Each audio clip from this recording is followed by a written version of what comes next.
வாழ்க வையகம், வாழ்க வளமுடன். வாழ்க்கை மலர்கள். நால்வோர் நற்சிந்தனை.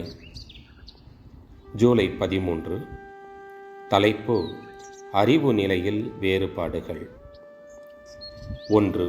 உடலறிவு. மனிதனின் அறிவின் தரத்தை 4 பிரிவுகளாக பிரிக்கலாம். பசி, தாகம், பாலுணர்ச்சி வேகம் ஆகியவற்றை சமன் செய்து கொள்ளுதல் மட்டும்தான் வாழ்க்கை என்ற அளவில் சில பேருக்கு அறிவு நின்றுவிடும். இதுவே முதல் படி. முன்னோர் சொன்ன அன்னமய கோஷம் இது என்று சொல்லலாம். 2. மன அறிவு.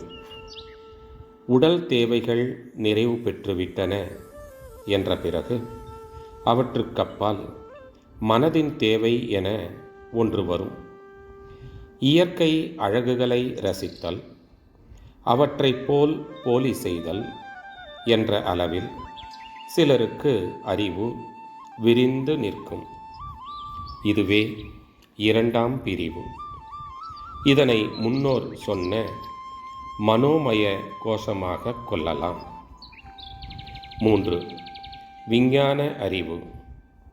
அறிவின் தரம் இன்னும் ஒருபடி உயரும்போது இயற்கை நிகழ்ச்சிகளுக்கும் இயற்கை நியதிகளுக்கும் காரணம் கண்டுபிடிக்கும் ஆராய்ச்சியாக அறிவு எழுந்து நிற்கும். இதுவே 3ஆம் படி. இதனை முன்னோரின் விஞ்ஞானமய கோஷம் எனலாம். 4. இறையறிவு. நியதி தவறாமல் இயக்கம் நடத்தும் அந்த இயற்கையின் தத்துவம் என்ன? கேள்விக்குறி. அதனை ஆராயும் நான் யார்? கேள்விக்குறி. எனக்கும் அதற்கும் தொடர்பு என்ன? கேள்விக்குறி. உறவு என்ன? கேள்விக்குறி என்று ஆராயும் பக்குவம் பெற்ற அறிவின் நிலையே அதன் 4ஆம் படி. இதனையே முன்னோர் சொன்ன பிராணமய கோஷத்திற்கும் அதன் முடிவான ஆனந்தமய கோஷத்திற்கும் ஒப்பிடலாம். அறிவுக்கு 4 நிலை. இயற்கை தேவை, அவை மட்டும் நிறைவு கொள்ளல் 1. 2. புலனறிவால் இயற்கை எழில் ரசித்தல். 3.